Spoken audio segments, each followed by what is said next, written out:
جو آئینی خاکہ سامنے آیا اسے نہرو رپورٹ کہتے ہیں۔ نہرو رپورٹ میں مسلم رہنماؤں کی تجاویز شامل نہیں تھیں اور جداگانہ انتخاب بھی ختم کر دیے گئے تھے۔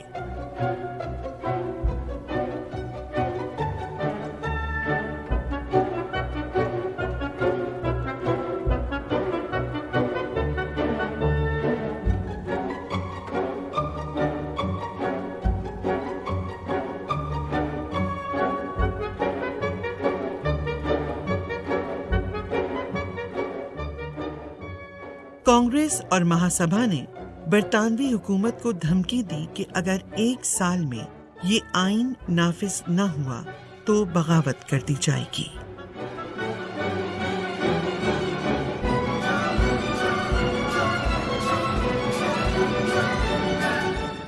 جب جناح نے ان رہنماؤں کو وہ باتیں یاد دلانے کی کوشش کی جو پہلے طے ہوئی تھیں تو جناح کو ایک بگڑا ہوا بچہ قرار دے کر صاف انکار کر دیا گیا۔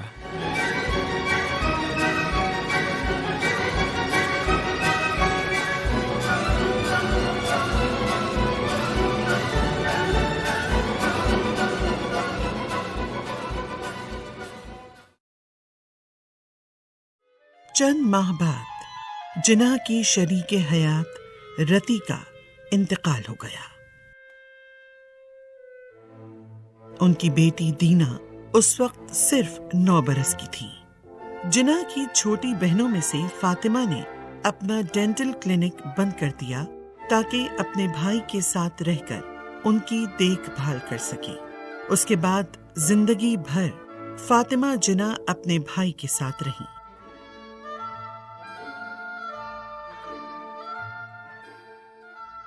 آل انڈیا مسلم لیگ نے جناح کو ذمہ داری دی کہ وہ مسلمانوں کے مطالبات کی ایک جامع دستاویز تیار کریں۔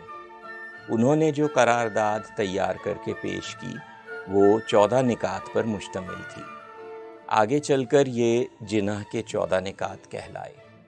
انہیں پیش کرتے ہوئے انہوں نے کہا تھا، میں ایک چیز واضح کر دینا چاہتا ہوں، یہ تاثر موجود ہے کہ میں نے لیگ کی کونسل کے سامنے جو قرارداد پیش کی ہے وہ میرے ذاتی خیالات پر مشتمل ہے۔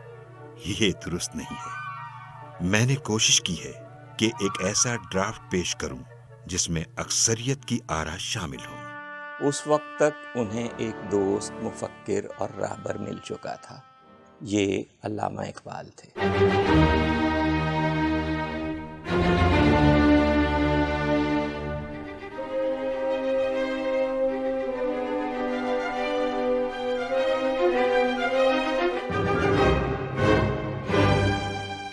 علامہ اقبال ابتدائی زمانے سے آل انڈیا مسلم لیگ میں شامل تھے۔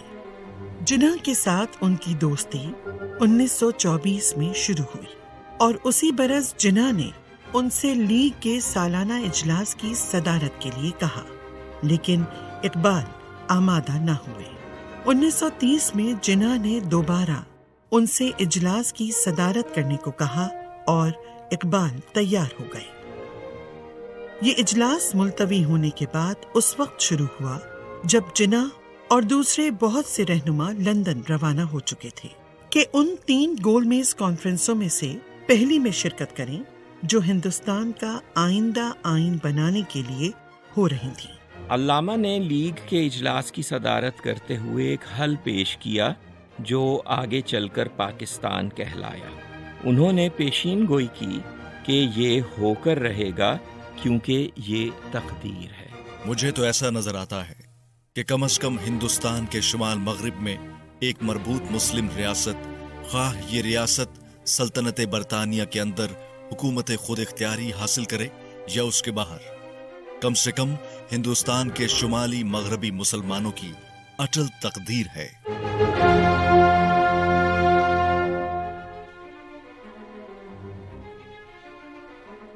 جناح 3 سال سے کچھ زیادہ عرصے لندن میں رہے۔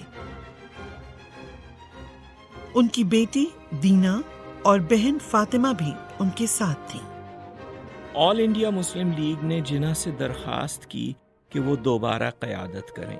وہ اس شرط پر آمادہ ہوئے کہ مسلم لیگ کے تمام لیڈر انہیں متفقہ طور پر منتخب کریں۔ یہ شرط پوری ہونے کے بعد وہ واپس آ گئے۔ ہندوستان کے لیے برطانوی پارلیمنٹ نے ایک نیا آئین تجویز کیا تھا۔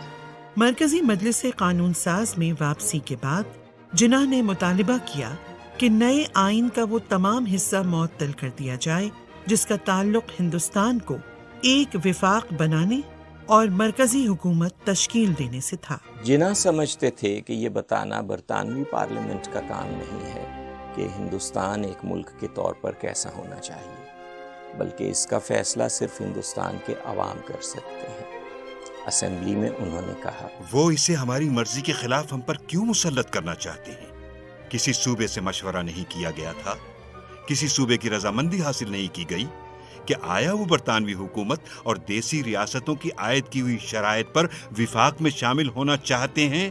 اسمبلی کی اکثریت نے قرارداد کو منظور کیا۔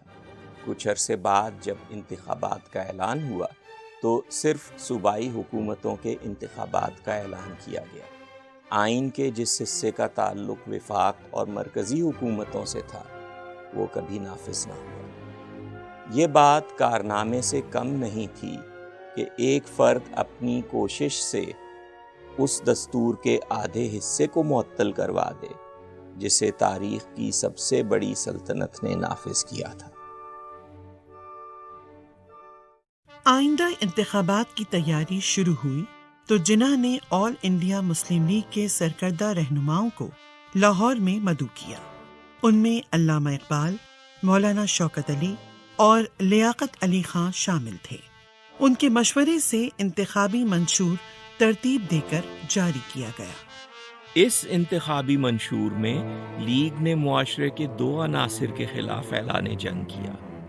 وہ بارسوخ لیکن خود غرض لوگ جو 1920 کے انتخابات شروع ہونے کے بعد سے ایک غلط قسم کی جمہوریت کے ذریعے اپنی طاقت بڑھاتے رہے تھے، اور وہ تعلیم یافتہ لوگ جو اپنی ملازمت اور کیریئر قائم رکھنے کے لیے ان بارسوخ لوگوں کا ساتھ دے رہے تھے۔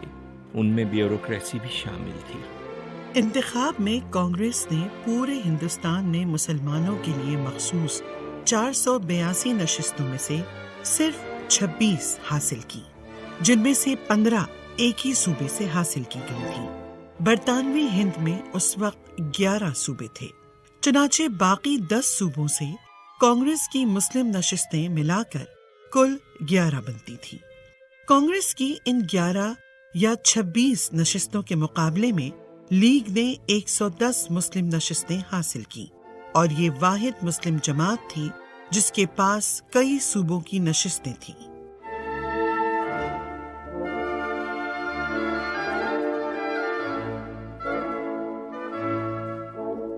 مگر چونکہ مسلمان اقلیت میں تھے، اس لیے عام نشستوں یعنی غیر مسلم نشستوں کی تعداد کہیں زیادہ تھی۔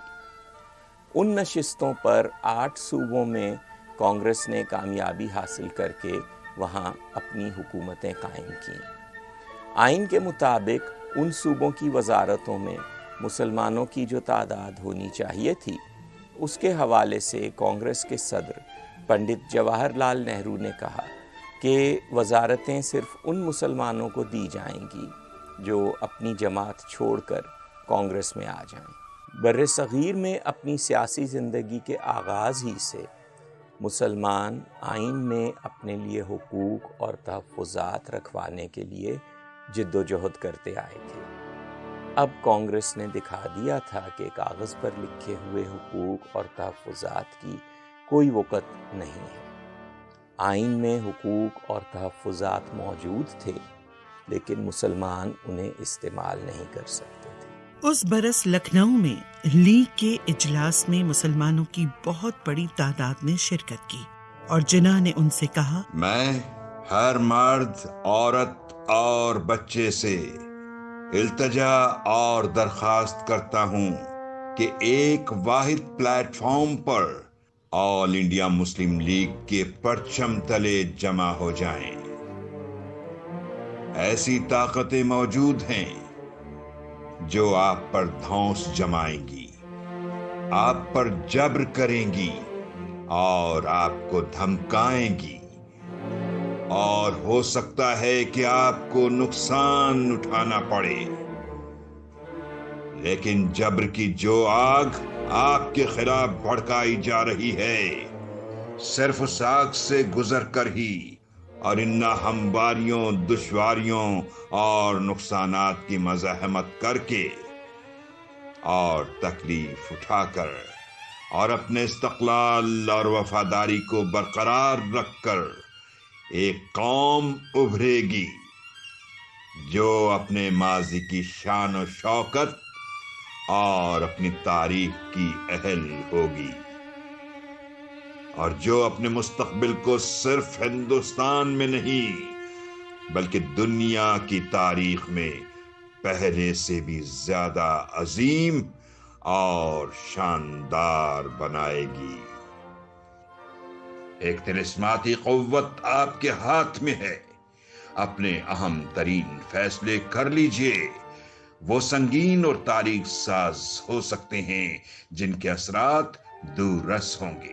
کوئی بھی فیصلہ کرنے سے پہلے 100 دفعہ سوچیں، لیکن جب ایک دفعہ فیصلہ ہو جائے تو پھر سب اس پر فرد واحد کی طرح قائم رہیں، سچے رہیں اور وفادار رہیں، اور مجھے پورا اعتماد ہے کہ کامیابی آپ کے ساتھ ہے۔ 1938 میں علامہ اقبال کا انتقال ہو گیا۔ اسی زمانے میں جناح کی صاحبزادی دینا نے ایک پارسی تاجر سے شادی کر لی۔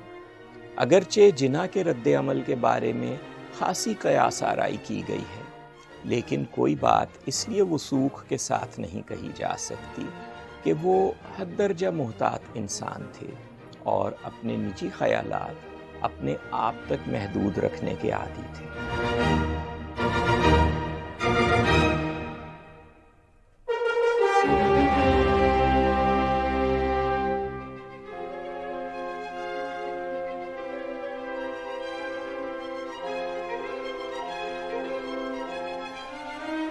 دوسری جنگ عظیم 1939 میں شروع ہوئی۔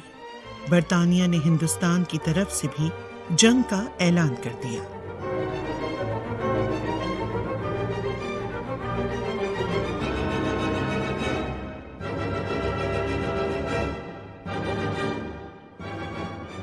چونکہ اس معاملے میں کانگریس سے مشورہ نہیں کیا گیا تھا، اس لیے کانگریس نے احتجاجاً صوبائی حکومتوں سے استعفے دے دیے۔ آل انڈیا مسلم لیگ اصولی طور پر نازیوں کے خلاف تھی، جنہوں نے جرمنی میں اقتدار حاصل کرنے کے بعد یہ جنگ شروع کی تھی۔ اس لیے لیگ نے کہا کہ وہ برطانیہ کی جنگی کارروائیوں میں حارج نہیں ہوگی، بشرط یہ کہ برطانیہ اس بات کا یقین دلا دے کہ جنگ کے بعد کوئی بھی آئین مسلمانوں کی مرضی کے بغیر ان پر مسلط نہیں کیا جائے گا۔ وائسرائے کی طرف سے یہ یقین دہانی دلا دی گئی۔ لیگ کی ایک کمیٹی نے مختلف تجاویز کا جائزہ لیا جو اس دوران مسلمانوں کے مختلف مکاتب فکر کی طرف سے پیش کی جا چکی تھیں۔ ان سے کچھ اصول اخذ کیے گئے جن کی بنیاد پر لیگی رہنما آئندہ اجلاس میں ایک قرارداد تیار کر سکے۔ یہ اجلاس مارچ 1940 میں لاہور میں ہوا۔ اس وقت تک محمد علی جناح کے لیے قائد اعظم کا لقب مشہور ہو چکا تھا۔ جب قائد اعظم لاہور کے اجلاس میں آئے تو ایک عظیم الشان مجمع نے ان کا استقبال کیا۔ اس موقع پر ان کی شان میں ایک نظم پڑھی گئی جو آج تک قوم کے دلوں میں زندہ ہے۔ ملت کا پاسباں ہے محمد علی جناح، ملت ہے جسم، جاں ہے محمد علی جناح۔ صد شکر پھر ہے گر میں سفر اپنا کارواں، اور میرے کارواں ہے محمد علی جناح۔ ملت ہوئی ہے زندہ پھر اس کی پکار سے، تقدیر کی اذاں ہے محمد علی جناح۔ لیگ نے ایک قرارداد منظور کی جو آگے چل کر قرارداد لاہور اور قرارداد پاکستان کہلائی۔ اس قرارداد میں 2 بنیادی اصولوں پر زور دیا گیا تھا۔ پہلا اصول یہ تھا کہ جن خطوں میں مسلمانوں کی اکثریت تھی انہیں علیحدہ خود مختار ریاستیں بنا دیا جائے۔ بعد میں ان خطوں میں شامل صوبوں نے علیحدہ ریاستوں کے گروپ کی بجائے ایک ہی ریاست بننا پسند کیا۔ دوسرا اصول یہ تھا کہ مسلم ریاست میں غیر مسلم اقلیتوں کے تمام حقوق ان کے ساتھ مشاورت کے ذریعے طے کیے جائیں گے۔ اسی طرح ہندو اکثریتی علاقوں میں رہ جانے والی مسلمان اقلیتوں کے حقوق بھی ان مسلمان اقلیتوں کے ساتھ مشاورت کے ذریعے طے کیے جائیں۔ اس کے بعد جلد ہی قائد اعظم نے یہ واضح کیا کہ بر صغیر کا مسئلہ صرف یہ نہیں ہے کہ یہاں غیر ملکی حکومت قائم ہے، بلکہ مسئلہ یہ بھی ہے کہ اکثریت جو ہندوؤں پر مشتمل ہے اس کی قیادت ایسے لوگوں کے ہاتھ میں ہے جو نہیں چاہتے کہ ملک آزاد ہو۔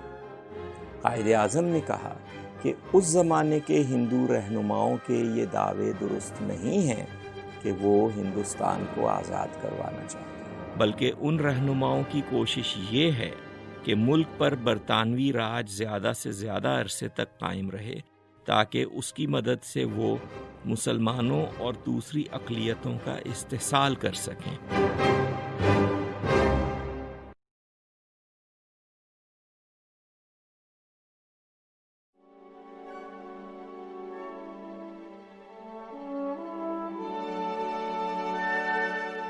اس لیے اب مسلمانوں کو یہ ذمہ داری قبول کرنی پڑے گی کہ وہ اقلیت میں ہوتے ہوئے بھی پورے بر صغیر کو برطانوی راج سے آزاد کروائیں، اور وہ یہ مقصد حاصل کر کے رہیں گے۔